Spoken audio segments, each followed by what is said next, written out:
احد چیمہ کے موبائل اور لیپ ٹاپ سے اہم مواد ملا ہے، تاہم کافی ڈیٹا ڈیلیٹ بھی ہے جسے ریکور کرنے کے لیے ماہرین کی خدمات حاصل کر لی ہیں۔ ڈیٹا ریکوری کی بنیاد پر تحقیقات کو مزید آگے بڑھایا جائے گا اور اس کیس میں کسی قسم کے دباؤ کو خاطر میں نہیں لایا جائے گا۔ نیب کی تحقیقاتی ٹیم احد چیمہ کی ای میل ایڈریس سے حاصل ہونے والے مواد اور چند اہم ٹیلی فون کالز کے ذریعے ریکارڈز حاصل کر کے ان کا جائزہ لے رہی ہے، جس کی بنیاد پر تحقیقات کو آگے بڑھاتے ہوئے ڈیٹا ریکوری کے ماہرین کی خدمات حاصل کر لی گئی ہیں۔ نیب ذرائع کے مطابق احد چیمہ کے سعودی عرب روانہ ہونے کی اطلاعات تھیں، جس کے بعد ان کی گرفتاری عمل میں لائی گئی ہے اور اس کیس کو بغیر کسی دباؤ میں آئے منطقی انجام تک پہنچایا جائے گا اور اس سلسلے میں تمام آئینی اور قانونی تقاضے پورے کیے جائیں گے۔ اس کیس میں جانبداری کے الزامات میں کوئی صداقت نہیں ہے۔ دوسری جانب مال روڈ پر پنجاب اسمبلی کے قریب نیب کے زیر حراست احد چیمہ کے حق میں بینرز لگ گئے ہیں، جن پر ان کے دور میں کرائے گئے ترقیاتی کاموں کی تفصیلات درج ہیں۔ سابق D G L D A Ahad Cheema کو 21 فروری کو آشیانہ ہاؤسنگ اسکیم اسکینڈل میں گرفتار کیا گیا تھا۔ ترجمان نیب کا کہنا تھا کہ احد چیمہ کو دوبارہ طلب کیا گیا تھا، تاہم وہ حاضر نہیں ہوئے اور نہ ہی اپنی جائیداد کی تفصیلات جمع کرائی تھیں جس پر انہیں حراست میں لیا گیا ہے۔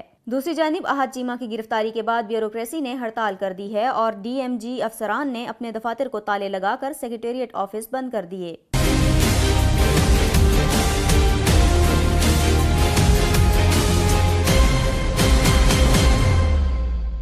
Please subscribe to Humsab TV and hit the notification icon on the screen to get the latest updates of our channel. Thank you for watching Humsab TV.